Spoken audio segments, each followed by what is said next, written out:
યાત્રા કરતા ગૌતમ બુદ્ધ વૈશાલી શહેરમાં વનવિહાર પહોંચ્યા. તેમના આગમનના સમાચાર આખા શહેરમાં ફેલાઈ ગયા. થોડી જ વારમાં એવું લાગ્યું કે જાણે આખું શહેર તેને જોવા માટે એકત્ર થઈ ગયું.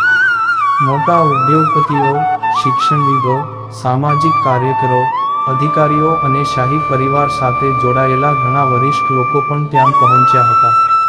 દરેકને લાગ્યું કે તથાગત બુદ્ધે તેમના શિષ્યો સાથે તેમના નિવાસસ્થાને પહોંચીને ભોજન સમારંભનું આમંત્રણ સ્વીકારવું જોઈએ. બુદ્ધ દરેકની વિનંતીઓ સાંભળી રહ્યા હતા અને તેમના સ્વાભાવિક સ્મિત સાથે આમંત્રણ માટે કૃતજ્ઞતા વ્યક્ત કરી રહ્યા હતા. પછી વૈશાલીની ગણિકા આમ્રપાલી પણ ત્યાં પહોંચી ગઈ.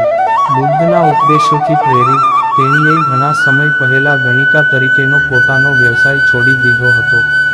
તેણે બુદ્ધને ભોજન માટે પણ આમંત્રણ આપ્યું. બુદ્ધે તરત જ તેનો સ્વીકાર કર્યો અને બીજા દિવસે સાધુઓ સાથે તેમના ઘરે આવવા સંમત થયા. બુદ્ધના એક શિષ્યને એ હકીકત ગમ્યું નહીં કે આટલા બધા વરિષ્ઠોની વિનંતીઓ છતાં બુદ્ધે આમ્રપાલીનું આમંત્રણ સ્વીકાર્યું. શિષ્યની નજરમાં આમ્રપાલી ગણિકા હોવાને કારણે કરુણાસ્પદ પ્રવૃત્તિઓ સાથે સંકળાયેલી હતી. જ્યારે બધા ગયા ત્યારે શિષ્યએ પૂછ્યું, ભગવાન, આટલા બધા લોકોએ તમને આમંત્રણ આપ્યું, તો પછી તમે ફક્ત આમ્રપાલીનું આમંત્રણ કેમ સ્વીકાર્યું?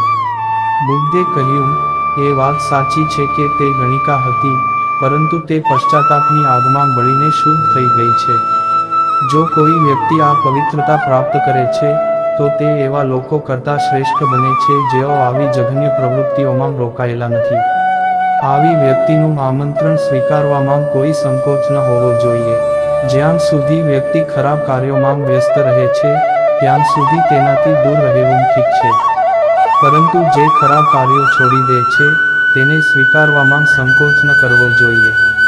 આનાથી તેની ભલાઈ તરફ જવાની લાગણી મજબૂત બને છે. તમારે કોમેન્ટ સેક્શનમાં વાર્તા અવશ્ય જણાવો અને જો તમને ગમતી હોય તો આ ચેનલને અવશ્ય સબસ્ક્રાઇબ કરો અને નોટિફિકેશન દબાવો. ત્યાં સુધી આગળની વાર્તામાં ધ્યાન રાખજો.